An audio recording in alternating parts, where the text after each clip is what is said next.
तेजस्वी का संकल्प है नवरात्रि में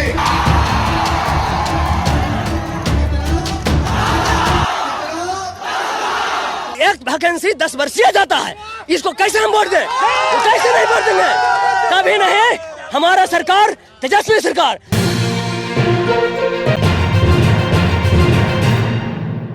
नमस्कार दोस्तों, बिहार में दूसरे चरण के चुनाव में कुछ ही घंटे बचे हुए हैं। आपको बता दें, दूसरे चरण के 94 सीटों और सभी बिहार की 243 सीटों को लेकर बड़े ओपिनियन पोल निकल कर सामने आए हैं। साथ ही कौन बनेगा बिहार का मुख्यमंत्री, इसको लेकर भी बड़ा ओपिनियन पोल निकल कर सामने आया है। आपको बता दें, इस ओपिनियन पोल के मुताबिक बिहार में बड़ा उलटफेर होने की बात कही गई है। जी आपको बता दें, इस ओपिनियन पोल के मुताबिक बिहार में जेडीयू भारतीय जनता पार्टी यानी एनडीए को बड़ा झटका लग सकता है। साथ ही इस सर्वे के मुताबिक बिहार में कांग्रेस आरजेडी यानी महागठबंधन को बड़ा फायदा होने की बड़ी संभावना दिखाई दे रही है। जी आपको बता दें, जहां एक तरफ इस चुनाव को जीतने को लेकर भारतीय जनता पार्टी जेडीयू यानी एनडीए पहले चरण के वोटिंग के बाद और भी पूरी ताकत से जुटी हुई है, वहीं दूसरी तरफ महागठबंधन भी इस चुनाव को जीतने को लेकर अपने पूरे जोशो खरोश के साथ एनडीए को हराने के लिए चुनावी मैदान में डटी हुई है। जी आपको बता दें, दूसरे चरण के 94 सीटों के साथ साथ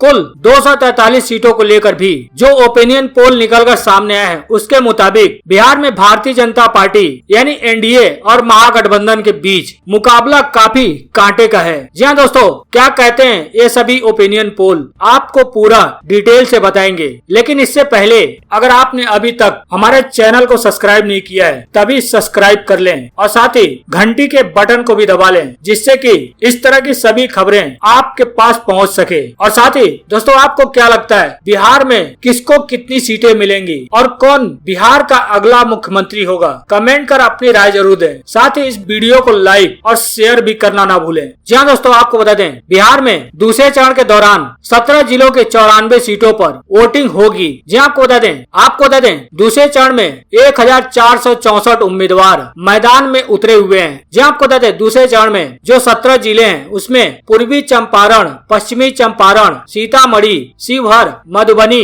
दरभंगा, मुजफ्फरपुर, गोपालगंज, सिवान, सारण, वैशाली, समस्तीपुर, बेगूसराय, खगड़िया, भागलपुर, नालंदा और पटना जिले की विधानसभा सीट शामिल है। आपको बता दें, तीसरे चरण में 15 जिलों की 78 सीटों पर मतदान होना है, यानी कि 7 नवंबर को तीसरे चरण की वोटिंग होगी। लेकिन दूसरे चरण के 94 सीटों को लेकर 3 बड़े ओपिनियन पोल निकलकर सामने आए हैं। जी हाँ दोस्तों, आपको बता दें, यह सर्वे ऑनलाइन प्लेटफॉर्म के माध्यम से कराया गया है। पहले सर्वे की बात करें तो इसमें पूछा गया था कि बिहार का अगला सीएम कौन होगा। आपको बता दें, इस ऑनलाइन सर्वे में 10,512 लोगों ने अपनी वोटिंग की है। इसमें 3 ऑप्शन दिए गए थे, तेजस्वी यादव, नीतीश कुमार और अन्य, जिसमें तेजस्वी यादव को 72.1% लोगों ने वोटिंग की है और नीतीश कुमार के पक्ष में 20.3% लोगों ने वोटिंग की है। यानी कि 72% लोग मानते हैं कि बिहार में अगला सीएम तेजस्वी यादव हो सकते हैं। आपको 10,512 लोगों में से तेजस्वी यादव के पक्ष में 72% लोगों ने वोटिंग की है। वहीं जो दूसरा ओपिनियन पोल निकल कर सामने आया है, आपको बता दें, ये भी सर्वे ऑनलाइन कराया गया है। आपको बता दें, सोशल मीडिया प्लेटफॉर्म पर लोगों से राय जानी गई है। इसमें पूछा गया है कि बिहार में दूसरे चरण के 94 सीटों में से किस पार्टी को कितनी सीटें मिल सकती हैं, जिसमें 15,000 लोगों ने अपनी वोटिंग की है। इसमें 5 ऑप्शन दिए गए थे, जिसमें एनडीए 70 प्लस, महागठबंधन 22 माइनस, जिसमें 9% लोगों ने अपनी वोटिंग की है। दूसरे में एनडीए 55 प्लस, महागठबंधन 37 माइनस, जिसमें 4% लोगों ने अपनी वोटिंग की है। तीसरे में एनडीए 40 माइनस, महागठबंधन 50 प्लस, अन्य 4 प्लस माइनस, जिसमें 10% लोगों ने अपनी वोटिंग की है। चौथे में पूछा गया कि एनडीए 20 माइनस, महागठबंधन 70 प्लस, जिसमें 67% लोगों ने अपनी वोटिंग की है। यानी कि 67% लोगों का मानना है कि 94 सीटों में से एनडीए के खाते में 20 से भी कम सीटें जाने की संभावना है। वहीं महागठबंधन इस 94 सीटों में से 70 से भी ज्यादा सीटें जीत सकती है। वहीं एक तीसरे सर्वे की बात करें तो इसमें भी पूछा गया था कि दूसरे चरण के 94 सीट में से कितनी सीटें जीतेगा महागठबंधन। आपको बता दें, इसमें 11,000 लोगों ने अपनी वोटिंग की है और इसमें आपको बता दें 4 ऑप्शन दिए गए थे। 70+ जिसपे 84% लोगों ने अपनी वोटिंग की है। दूसरे में 50+ जिस पर 9% लोगों ने अपनी राय दी है। तीसरे में 40+ जिसमें 3% लोगों ने अपनी वोटिंग की है। चौथे में 30- जिसमें 4% लोगों ने अपनी वोटिंग की है। सबसे ज्यादा 70+ पे 84% लोगों ने अपनी वोटिंग की है। यानी कि 84% लोगों का मानना है कि महागठबंधन के खाते में 70 से भी ज्यादा सीटें जा सकती हैं। दूसरे चरण की 94 सीटों में से 84% लोगों का मानना है कि महागठबंधन 70 सीटें या फिर उससे ज्यादा भी सीटें जीत सकती है। हालांकि आपको बता दें, यह सर्वे हमारे द्वारा नहीं करवाया गया है, लेकिन इस सर्वे के मुताबिक बिहार में एनडीए को बड़ा झटका लगता हुआ दिखाई दे रहा है। और वहीं इन सर्वे के मुताबिक महागठबंधन के पक्ष में लहर चलती हुई दिखाई दे रही है। वहीं दूसरी तरफ आपको बता दें, कुल 243 सीटों को लेकर सट्टा बाजार ने भी अपना आंकड़ा जारी किया है। इन आंकड़ों की माने तो बिहार में बड़ा उलटफेर हो सकता है। जी आपको बता दें, सट्टा बाजार ने टीवी न्यूज चैनलों के ओपिनियन पोल को बिल्कुल अलग थलग कर दिया है। सट्टा बाजार इस बार बिहार में एनडीए की सरकार न बनवाकर महागठबंधन की सरकार बनवा रहा है। हालांकि माना जाता है कि सट्टा बाजार का जो भी आंकड़ा होता है वो काफी हद तक सटीक साबित होता है। अब सट्टा बाजार ने सीधे सीधे अपने आंकड़ों के मुताबिक बिहार में महागठबंधन की सरकार बनवा रहा है। जी आपको बता दें, 3 राज्यों के सट्टा बाजार ने, जिसमें राजस्थान, महाराष्ट्र और गुजरात के सट्टा बाजार शामिल हैं। जी आपको बता दें, टीवी चैनलों द्वारा जारी किए गए ओपिनियन पोल की बात करें तो सभी ओपिनियन पोल एक बार फिर से बिहार में एनडीए गठबंधन की सरकार बनवा रहे हैं। लेकिन सट्टा बाजार इस बार इन सबके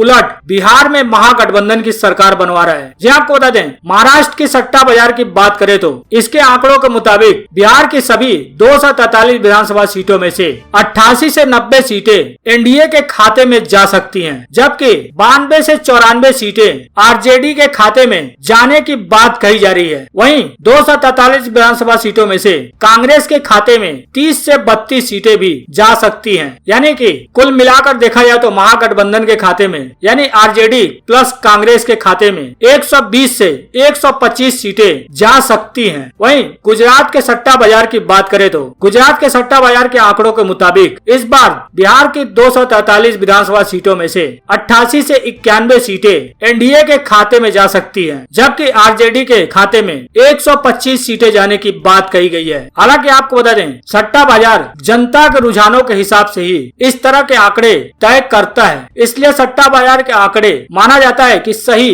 और सटीक बैठते हैं। हालांकि आपको बता दें, पहले चरण के 71 सीटों में से महागठबंधन ने भी दावा किया है कि महागठबंधन 71 में से 55 सीटें जीत रही हैं। वहीं दूसरी तरफ सट्टा बाजार भी इस बार बिहार में महागठबंधन की सरकार बनवा रहा है। हालांकि आपको बता दें, सट्टा बाजार गैर कानूनी है और हमारा चैनल किसी भी तरह से सट्टा बाजार को ना तो सपोर्ट करता है और ना ही किसी प्रकार से प्रमोट करता है। सिर्फ हमारे चैनल का मकसद आपको इनके आंकड़ों से वाकिफ कराना है, ताकि आपको भी पता चल सके कि सट्टा बाजार के अंदर भी चुनाव को लेकर किस तरह के आंकड़े सामने आ रहे हैं। हालांकि आपको बता दें, 3 नवंबर को दूसरे चरण का चुनाव होना है और 7 नवंबर को तीसरे यानी अंतिम चरण के 78 सीटों पर वोटिंग होनी है और 10 नवंबर को वोटों की गिनती होगी। इसके बाद ही स्पष्ट हो पाएगा कि किस पार्टी को कितनी सीटें मिल रही हैं। लेकिन दोस्तों, आपको क्या लगता है, इस बार बिहार में किस पार्टी को कितनी सीटें मिल सकती हैं? कमेंट कर अपनी राय जरूर बताएं। वहीं आपको बता दें, बिहार चुनाव को लेकर कांग्रेस ने भारतीय जनता पार्टी पर बड़ा आरोप लगाया है। बोला, हार को भांपते हुए भारतीय जनता पार्टी पाकिस्तान का सहारा ले रही है। जी आपको बता दें, कांग्रेस ने भारतीय जनता पार्टी पर आरोप लगाया है कि वह बिहार चुनाव में प्रतिकूल परिणाम की आशंका से अब चुनाव प्रचार में पाकिस्तान का सहारा ले रही है। पार्टी के बिहार चुनाव के प्रभारी रणदीप सिंह सुरजेवाला के एक बयान में कहा है कि बिहार की जनता द्वारा सिरे से खारिज किए जाने की खीज और बौखलाहट से छटपटाया भाजपा नेतृत्व हार नहीं पचा पा रहा है। भ्रम जाल फैलाने के लिए भारतीय जनता पार्टी ने 3 ठगबंधन किए। भारतीय जनता पार्टी, जेडीयू, लोजपा इसके बावजूद चुनाव के पहले चरण में करारी हार माथे पर लिखी देख अब प्रधानमंत्री, भाजपा के राष्ट्रीय अध्यक्ष सहित सारे भाजपाई अपना राजनीतिक संतुलन खो बैठे हैं और भाषा के मर्यादा भी खो बैठे हैं। सुरजेवाला के मुताबिक हर बार जब भारतीय जनता पार्टी को हार नजर आती है तो वो पाकिस्तान की शरण में चली जाती है। भारतीय जनता पार्टी और मोदी जी के पास नीतीश सरकार के भ्रष्टाचार का जवाब नहीं है। उनका कहना है कि भारतीय जनता पार्टी और मोदी जी के पास बिहार में भयंकर बेरोजगारी का जवाब नहीं है और मोदी जी के पास बिहार के किसान को फसल के दाम न देने का जवाब नहीं। भारतीय जनता पार्टी और मोदी जी के पास बिहार में स्वास्थ्य सेवाओं को आईसीयू में पहुंचाए जाने का जवाब नहीं। भारतीय जनता पार्टी और मोदी जी के पास मुंगेर के नरसंहार का जवाब नहीं। इसलिए इन सारे सवालों का जवाब भारतीय जनता पार्टी और मोदी जी पाकिस्तान की शरण में ढूंढते हैं। उनका कहना है कि बिहार में स्वास्थ्य सेवाओं, अशिक्षा के अंधकार, उद्योग धंधे ठप होने का जवाब भी मोदी सरकार और भाजपा के पास नहीं है।